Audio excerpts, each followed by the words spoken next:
시청자 여러분 안녕하십니까? BOE 모닝뉴스 시작합니다. 미국 대선 승리 후 정권 인수 작업을 가속화하고 있는 조 바이든 당선인이 국무장관 등 외교 안보 분야 내정자들을 공식적으로 소개하면서 미국의 복귀를 선언했습니다.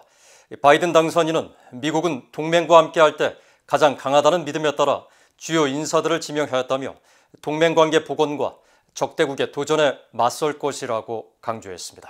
김동현 기자가 보도합니다. 조 바이든 당선인은 24일 델라웨어주 월밍턴에서 어제 발표한 새 행정부 외교안보팀 지명자들을 공식 소개하는 행사를 열었습니다. 바이든 당선인은 특히 새 행정부의 외교안보 인선은 미국이 다시 돌아왔다는 사실을 반영했다고 밝혔습니다. It's a team that reflects the fact that America is back, ready to lead the world, not retreat from it. Once again, sit at the head of the table, ready to confront our adversaries and not reject our allies, ready to stand up for our values. 바이든 당선인은 그러면서 미국은 힘만이 아니라 모범의 힘으로 세계를 주도한다면서 그런 모범을 이끌 인선을 발표하기도 해 자랑스럽다고 말했습니다. 앞서 바이든 당선인은 국무장관에 토니 블링컨 전 국무부 부장관을 지명했고 백악관 국가안보보좌관에는 제이크 설리번 전 부통령 국가안보보좌관을, 유엔 대사에는 린다 토머스 그린필드 전 국무부 차관보를 내정했습니다. 토니 블링컨 내정자는 미국 혼자 전 세계의 문제를 해결할 수 없다면서 역시 동맹과의 협력을 강조했습니다. As the president-elect said, we can't solve all of the world's problems alone. We need to be working with other countries. We need their cooperation. 린다 토머스 그린필드 유엔 대사 내정자도 미국은 복귀했으며 다원주의도 복귀했고 외교도 다시 돌아왔다면서 다른 나라들과의 공조 강화를 강조했습니다. 카멀라 해리스 부통령 당선인 역시 동맹관계 재정립과 외교안보 기관들의 재구축을 강조하면서 이를 통해 미국의 국익을 신장시켜 나갈 것이라고 밝혔습니다. We will need to reassemble and renew America's alliances, rebuild and strengthen the national security and foreign policy institutions that keep us safe and advance our nation's interests.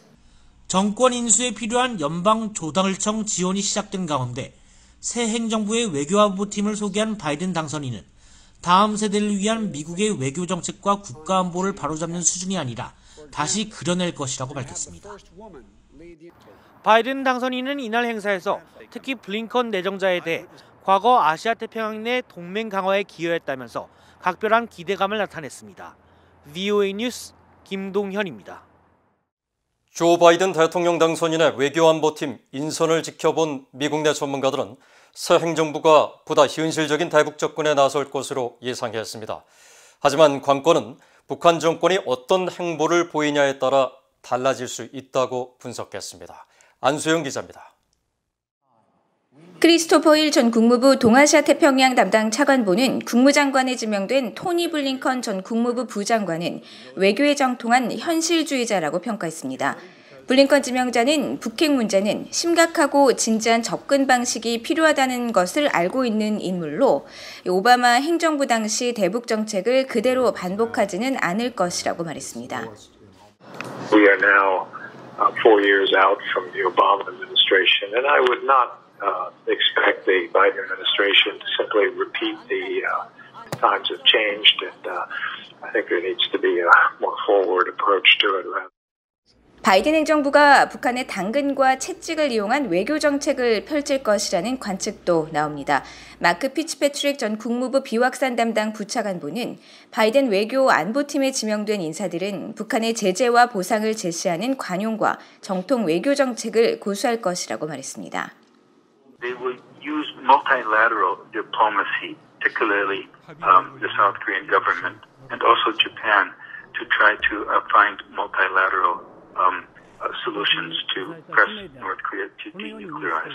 And lastly, I would say that they probably will be more inclined toward a step-by-step approach rather than the all or nothing. 게리 세이머 전 백악관 대량살상 무기 조정관은 바이든 행정부 외교정책의 최우선 순위는 전 세계 동맹국과의 관계 개선이라면서 특히 한국과의 신뢰 재구축에 나설 것이라고 말했습니다. 그러면서 바이든 외교 안보팀은 트럼프 대통령이 구축한 미국 외교 채널을 외면하지 않고 북한과 대화를 재개하려 할 것으로 전망했습니다. I think they're very realistic about what can be achieved in negotiations. But at the same time, they obviously recognize that military force is not an attractive option. So I expect that they will be willing to resume negotiations with North Korea, even though they don't expect it to produce very dramatic results. 전문가들은 바이든 행정부의 대북 정책 방향 설정 과정에서 북한의 도발 여부가 절대적 영향을 끼칠 것으로 전망했습니다. 그러면서 북한이 정상회담 등 바이든 행정부와의 협상이나 적대적이지 않은 미북 관계 형성을 원한다면 종류와 상관없이 미사일과 핵실험 강행 자체가 매우 나쁜 생각이라는 것을 알아야 한다고 지적했습니다. VOA 뉴스 안소영입니다. 바이든 행정부가 출범하면 미국의 대북 정책과 협상에 북한의 인권 유린 문제를 반드시 포함시켜야 한다고 미국 전문가들이 밝혔습니다. 특히 토니 블링컨 국무장관 내정자가 북한 내 인권 참상을 정확히 알고 있는 만큼 목소리를 낼 것으로 보인다며 우선 4년째 공석인 국무부 북한인권 특사를 서둘러 임명해야 한다고 강조했습니다. 김영교 기자입니다. 조 바이든 대통령 당선인이 북한의 참혹한 인권 문제에 대해 정확하게 파악하고 있는 것처럼 토니 블링컨 국무장관 내정자 역시 북한 인권 문제에 대한 분명한 입장을 보여왔습니다. 블링컨 내정자는 국무부 부장관 시절인 2016년 3월 스위스 제네바에서 열린 UN 인권이사회에서 북한을 최악의 인권 기록을 가진 나라로 지적하면서 회의에 불참한 북한 측을 비판했습니다. Let me now make one mention of a country with a particularly abysmal human rights record that's received a great deal of press recently, and that's North Korea. The fact that North Korea's foreign minister refuses to attend sessions on his own country gives some indication of the DPRK's delusional refusal to confront the realities of what it is doing to its own people.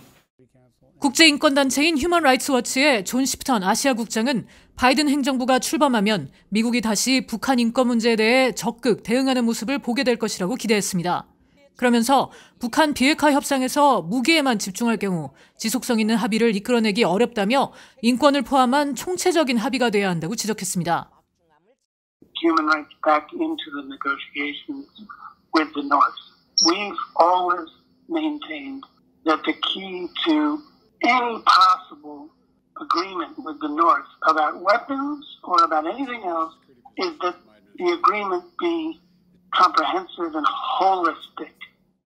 국제 앰네스티 미국 지부의 조앤 린 국장은 바이든 행정부가 북한 인권 특사를 지명하고 그에게 충분한 자금을 지원할 것을 촉구할 것이라고 말했습니다.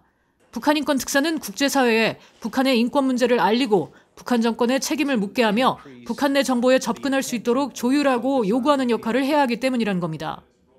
로버타 코엔 전 국무부 인권 담당 부차관보 역시 미국이 인권에 중점을 두고 있다는 것을 보여주는 방법은 바로 조속한 북한 인권 특사 임명이라면서 트럼프 행정부가 북한 인권 특사를 4년간 비워둔 건 북한에 잘못된 신호를 줬다고 지적했습니다.